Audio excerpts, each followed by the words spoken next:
धार से ठंडी हवा आती तो सही, भीगी धार से ठंडी हवा आती तो सही, नाव जज्जर ही सही लहरों से टकराती तो सही, नाव जज्जर ही सही लहरों से टकराती तो सही। तो दोस्तों कहीं से ढूंढ लाओ चिंगारी, दोस्तों कहीं से ढूंढ लाओ चिंगारी, इस दिए में तेल और बाती तो है, इस दिए में तेल और बाती तो है। नमस्ते दोस्तों, कैसे हैं आप लोग? उम्मीद करता हूँ बहुत अच्छे होंगे।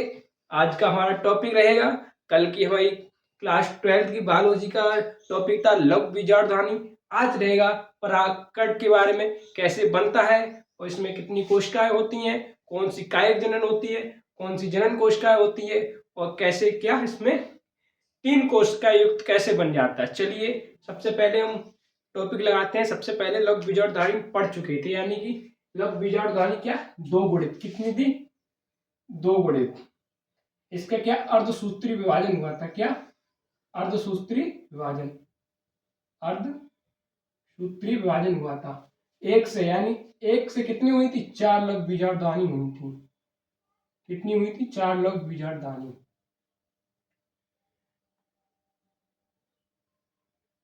क्या है लघु बीजाणुधानी?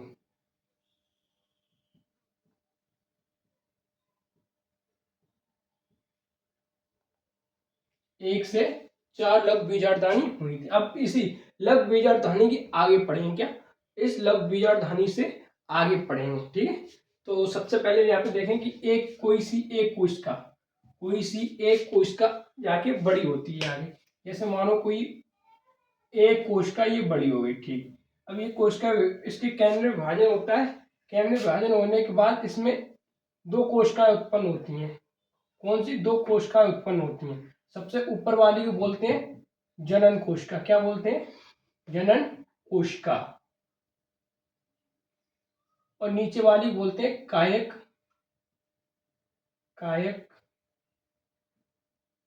जनन कोशिका। क्या हो? कायक जनन कोशिका। अब देखो जो जनन कोशिका होती है वो वृत्त के परिधि के पास होती है। क्या? वृत्त के परिधि के पास होती है। जो कायक जनन कोशिका होती है बीच में, यानी कि जो केंद्र की ओर होती है, केंद्र की ओर बड़ी कोशिका होती है, ठीक। इसी का आगे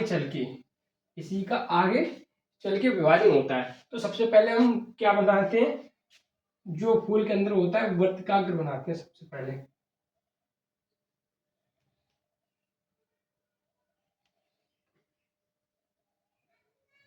तो सबसे पहले क्या वर्तिकाग्र बनाएंगे। तो वर्तिकाग्र ये क्या है, हमारी वर्तिकाग्र क्या है, ये वर्तिकाग्र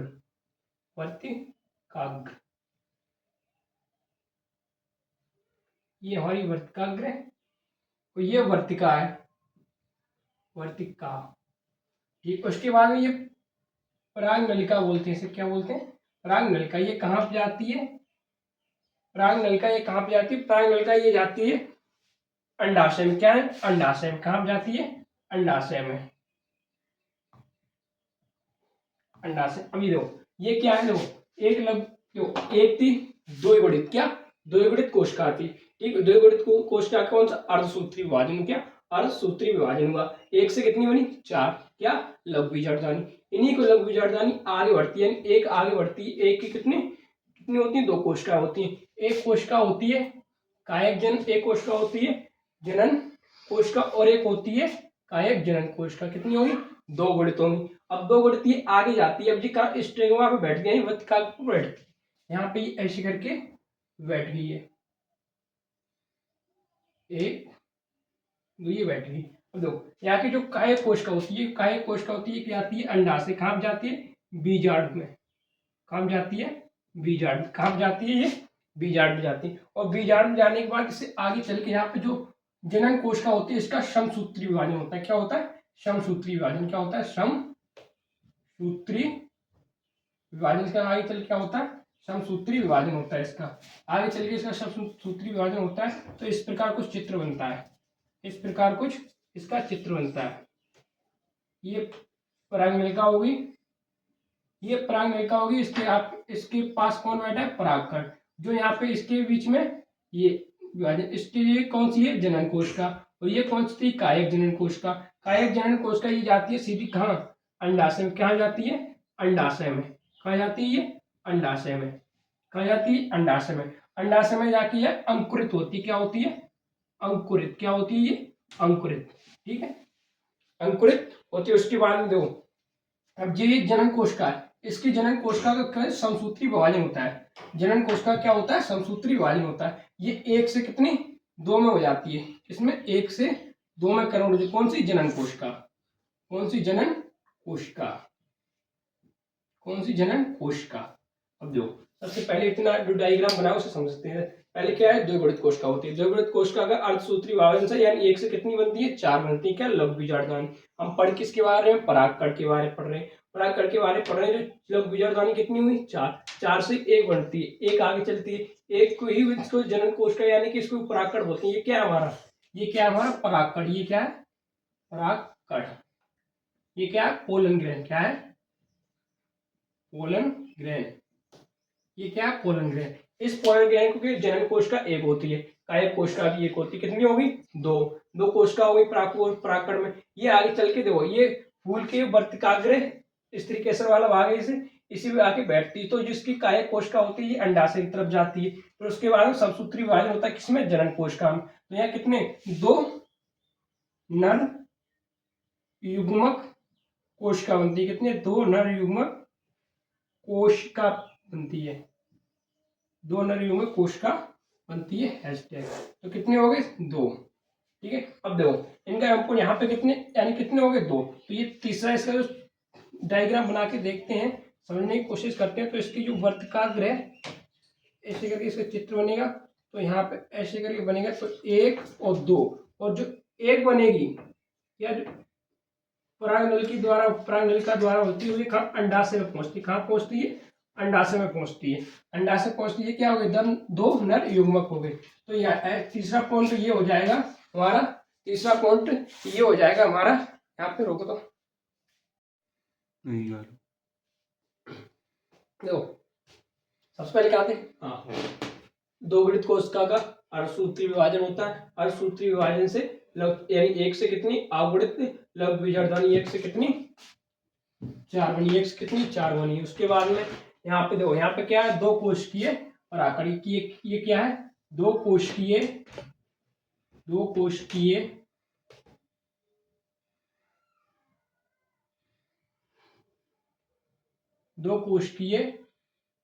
परागकण। ये यहाँ पे क्या है? दो कोशिकीय परागकण।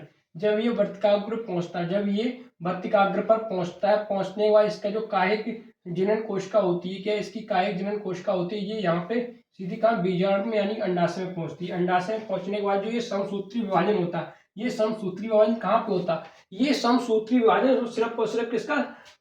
नर कोश यानी जनन कोशिका का क्या होते हैं? जनन कोशिका का जनन कोशिका का क्या? जनन कोशिका का सिर्फ और सिर्फ समसूत्री विभाजन होता है। तो यहाँ पे कितनी होगी? एक से देखो समसूत्री विभाजन हुआ, एक से कितनी हुई? दो हुई। जो जिसको जो कायिक जनन कोशिका थी वो कहाँ पहुंच गई? नीचे। तो ये कितनी होगी?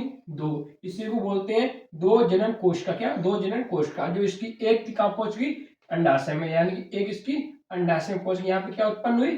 दो नर युग्मक कोशिका। इसी को परागकण को इसी परागकण को दूसरे नाम से जानते क्या? नर युग्मक कोषवेद, मेल गैमेटोफाइट। इसी को यानी कि लघु बीजाणुधानी की एक कोशिका को बोलते हैं परागकण। इसी परागकण का फिर दूसरा नाम क्या होता है? इसी का दूसरा नाम होता है मेल गैमेटोफाइट। अब देखो यहाँ पे कितनी? एक और दो, और अंडाशय के पास की तीन। तो यहाँ पे तीन कोशिका युक्त बना। यहाँ पे तीन कोशिका युक्त परागकण प्राप्त हुआ। तीन कोशिका युक्त परागकण प्राप्त हुआ। अब यहाँ पे देखो, अब हम इसके इम्पोर्टेंट वैसे कुछ है नहीं, इसी में बता देते हैं। देखो इसका देखो, जनन कोशिका परिधि की तरफ होती है तथा कायिक जनन कोशिका केंद्र में पाई जाती है। उसके बाद में देखो समसूत्री विभाजन होता है किसका? जनन कोशिका का। समसूत्री विभाजन जनन कोशिका का होता है। तो एक से कितने? दो हो जाते हैं। तो यहाँ पे क्या बोलेंगे? दो जनन कोशिका। क्या? दो जनन कोशिका। तो इंपोर्टेंट नोट करके लिखेंगे। इंपोर्टेंट पॉइंट करके ये लिखेंगे। देखो कितनी कायक, कायक जनन कोशिका कितनी है? एक। तो यहाँ पे लिखेंगे एक, एक कायक जनन कोशिका, एक कायक जनन कोशिका। और उसके बाद में दूसरी दो जनन कोशिका, दो जनन कोशिका कितनी हुई? तीन। कितनी हुई? तीन। तो क्या है? तीन कोशिका युक्त परागकण पोलन ग्रहण प्राप्त हुआ। हम पढ़ेंगे एक जो परागकण हमारा है, एक जो परागकण हमारा है, एक जो परागकण हमारा है पोलन, इसके बारे में हम पढ़ेंगे। इसकी बाहरी संरचना कैसी होती है, इसमें क्या कौन सा बाह्यचोल होता है, कौन सा अंतःचोल होता है। अपने टॉपिक में चलते हैं परागकण के बारे में, क्या पोलन ग्रहण के बारे में। तो सबसे पहले पोलन ग्रहण की संरचना देखें, क्या स्ट्रक्चर देखें कैसा होता है।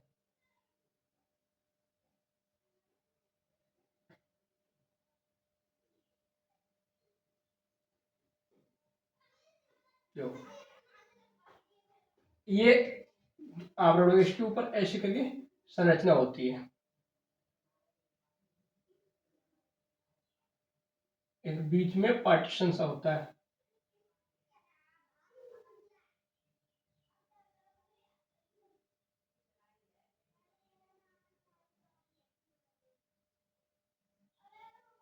जो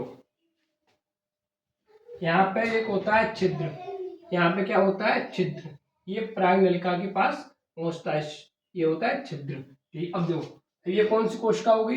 ये कौन सी कोशिका होगी? ये होगी जनन कोशिका। ये कौन सी होगी? जनन कोशिका। ये कौन सी होगी? जनन कोशिका। और ये कौन सी होगी?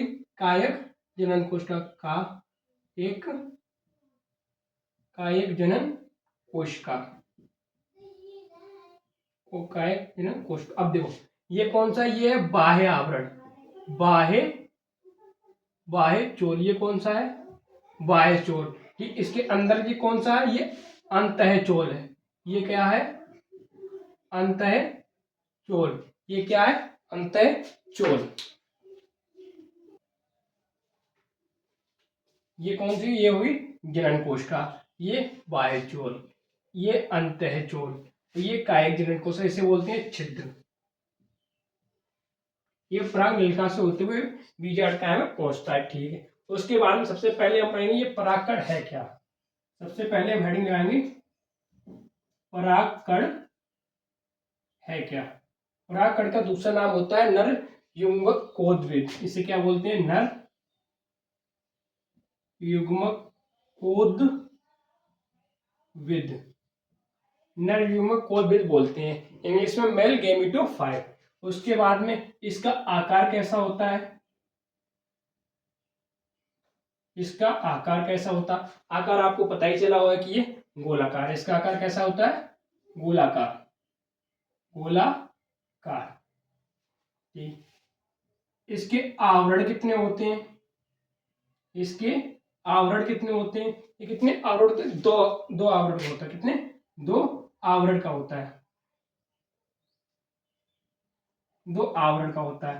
तो सबसे पहले पहला आवरण का बाह्य चोल। क्या है? बाह्य,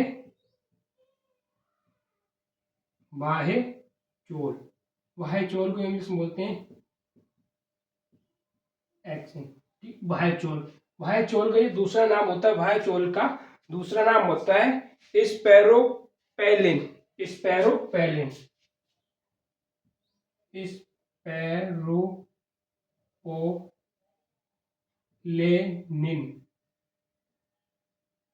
से निर्मित होता है। किससे?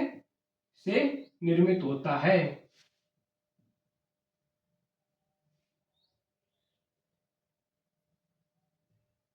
से बनता है। ठीक, तो इस बाह्य चोल को यानी स्पर्म को एक पोषक देने वाली कौन सी लेयर होती है? मैंने पहले ही बताया कि कितनी 4 लेयर होती हैं। एक सबसे एपिडर्मिस बाहर वाली अधिचर्म, और अंदर सबसे लास्ट यानी इनरमोस्ट लेयर कौन सी होती है? टेपिटम। तो इसको यानी इस बाह्य चोल के यानी परागकण को पोषण कौन देता है? टेपिटम परत। तो यहाँ पे लिखेंगे टेपिटम परत पोषण प्रदान करती है। ठीक, उसके बाद में ये तो कोई भी चीजें किसी का अगर बाहर यानी कि सबसे आउटर यानी बाहरी परत होती है वो कार्य क्या करती है। तो हमेशा याद रखना, अगर कोई भी बाहरी परत यानी बाहर की परत होगी, उसका एक ही काम तो बाहर से रक्षा करना है, यानी बाहर से कोई भी प्रदूषण, कोई भी कीट यानी कोई भी अनवांटेड चीज अंदर आने की कोशिश कर रही है, उससे और सिर्फ अंदर की यानी कि अंदर कोशिकाओं से सुरक्षा प्रदान करती, बाहर से प्रदान करती बस। तो ये बाह्य चोल है। बाह्य चोल को सिर्फ और सिर्फ कार्य होती है कि बाहर से आने वाली कोई भी धूल, मिट्टी, कण, कोई भी किसी प्रकार की ऐसी चीज जो अंदर की चीजों को डैमेज कर सकती है, तो उसी को बचाने के लिए बाह्य लेयर काम करती है। तो ये कहेंगे सुरक्षा का कार्य करती है। किसका? सुरक्षा का कार्य करती है। सुरक्षा का कार्य करती है। अब देखो, ये हो गए कितने बाह्य चोल के 3 पॉइंट। अब हम बात करेंगे अंतः चोल। किसके बारे में? अंतः चोल के बारे में। अंतः चोल के बारे में। Action no. और सिर्फ जो ये लेयर बनी होती है, लेयर किसकी बनी है? पैक्टिन और सेलुलोज की बनी होती है। किसकी? पैक्टिन और सेलुलोज की। क्या? पैक्टिन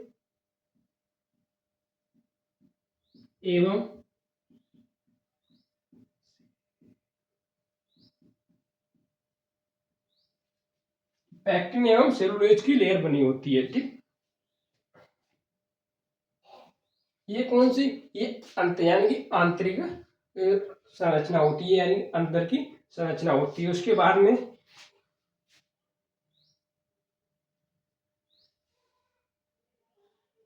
देखो, जब ये कायक जनन कोशिका, ये कायक जनन कोशिका जब बीजांड में पहुंचती है, जो स्पेरोपेलिन बनता है, ये नष्ट हो जाता है। क्या? ये नष्ट हो जाता है। उसके बाद में एक इंपॉर्टेंट नोट लिखेंगे, एक इंपॉर्टेंट पॉइंट लिखेंगे। इंपॉर्टेंट पॉइंट ये क्या है कि ये मतलब कि ये कितनी कोशिका होती है? 2 कोशिकीय होता है। क्या? 2 कोशिकीय होता है। 2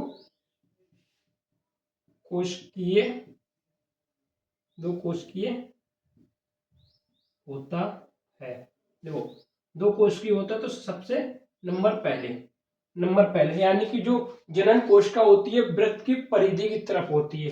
जनन कोशिका, जनन कोशिका, जनन कोशिका ये क्या होती है? वृत्त की परिधि की तरफ होती है। वृत्त की परिधि की तरफ, वृत्त की परिधि की तरफ होती है। ठीक, अब देखो, और दूसरी होती है कायक जनन कोशिका। दूसरी कौन सी है? कायक जनन कोशिका। दूसरी कौन सी होती है? कायक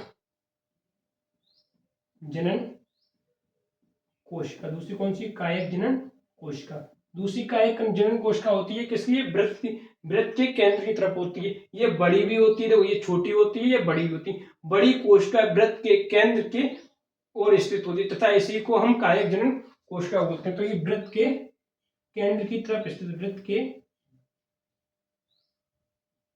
केंद्र की ओर स्थित होती, केंद्र की ओर स्थित होती है। वृत्त के केंद्र की ओर स्थित होती है। इसका और ये दूसरा पॉइंट ये होती है क्या? 2 जनन कोशिका, 2 जनन कोशिका, 2 जनन कोशिका तथा एक कायक जनन कोशिका, एक कायक जनन कोशिका, एक कायक जनन कोशिका प्राप्त। ये रहा परागकण के बारे में 0 से लेकर एडवांस लेवल तक की जानकारी। कहां से? 0 से एडवांस लेवल तक की जानकारी। अब इसके बाद में कोई भी और पॉइंट बचता है तो हम आगे पढ़ा लेंगे। देखो, यहाँ पे ये लघु बीजांडधानी खत्म हुई, यहाँ पे लघु बीजांडधानी खत्म हुई। जितना मैंने पढ़ाया इसके बाहर जाने की कोई उम्मीद नहीं है। और परागकण के बारे में ये पूरा पढ़ा चुके। एक बार फिर से क्विक रिवीजन कर लेते हैं कि ये परागकण क्या होता है? नर युग्मक कोषविद होता है। इसका आकार कैसा होता है? इसका आकार गोलाकार होता है।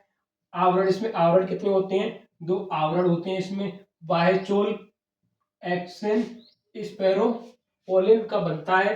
एपिडर्म परत इसे पोषण प्रदान करती है।